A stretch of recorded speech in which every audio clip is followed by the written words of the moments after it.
আসসালামু আলাইকুম রহমতুল্লাহ। প্রিয় ভিউয়ার্স ভাই ও বোনেরা, বিশেষ করে আমি আজকে আপনাদেরকে বাজেট সংক্রান্ত একটি গুরুত্বপূর্ণ তথ্য জানাতে চাচ্ছি, যেখানে আপনারা জানতে পারবেন এই চলতি বছরের বাজেটে আপনাদের যে সকল পণ্যের দাম বৃদ্ধি করা হবে অথবা যে সকল পণ্যের দাম কমানো হতে পারে। কারণ আমরা জানতে পেরেছি আগামী বাজেট হতে পারে 7,90,000 কোটি টাকার মধ্যে, অর্থাৎ বিগত বছরগুলো থেকে এইবারকার বাজেটের পরিমাণ অনেকটাই কম। সেখানে আমরা জানতে পারবো এখান থেকে যে কী পরিমাণ নিত্য প্রয়োজনীয় পণ্য বা কী পরিমাণ উন্নয়ন প্রকল্প কমতে ও বাড়তে পারে। বিশেষ করে এই সরকার অর্থাৎ অন্তর্বর্তীকালীন সরকার এইবারকার বাজেটটির বিষয়ে যে তথ্যগুলো দিয়েছে সেগুলো আমরা দেখেছি। সেখান থেকে উল্লেখ করা যায় বড় কোনো প্রকল্প হাতে নেবে না, এ কারণেই বাজেটের আকারটি ছোট হচ্ছে। আগামী 25-26 অর্থবছরের বাজেটের আকার কমিয়ে 7,90,000 কোটি টাকায় নির্ধারণ করতে যাচ্ছে অর্থ মন্ত্রণালয়, যা চলতি অর্থবছরের মূল বাজেটের তুলনায় 7,000 কোটি টাকা কম। বিষয়টি কিন্তু অনেক বড় একটি অ্যামাউন্ট। 7,000 কোটি টাকা কম মানে বিশাল বড় একটি অ্যামাউন্ট। এটি কার্যকর হলে এবারই প্রথম আগের বছরের তুলনায় নতুন বাজেটের আকার ছোট হতে যাচ্ছে।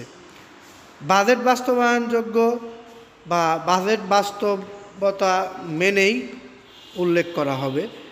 সে বিষয়ে সরকার যে বিষয়টি মাথায় রেখেছে সেটি হচ্ছে মুদ্রা ও বিনিয়োগ হার সংক্রান্ত কোঅর্ডিনেশনের কাউন্সিলরের বৈঠক, বা তারা যেভাবে দেশে অর্থ বা মুদ্রা বিনিয়োগ হার বাড়ানো যায় এই চিন্তাভাবনায়, এবং যারা একটু গরিব প্রকৃতির লোক, বিশেষ করে যারা অসচ্ছল, নিত্য প্রয়োজনীয় দ্রব্যের বাজার মূল্যের কারণে তাদের চলতে অসুবিধা হয়, তাদের বিষয়টি মাথায় রেখেই এবারকার বাজেটটি ঘোষণা করা হবে বা নির্ধারণ করা হবে বলে আমরা জানতে পেরেছি।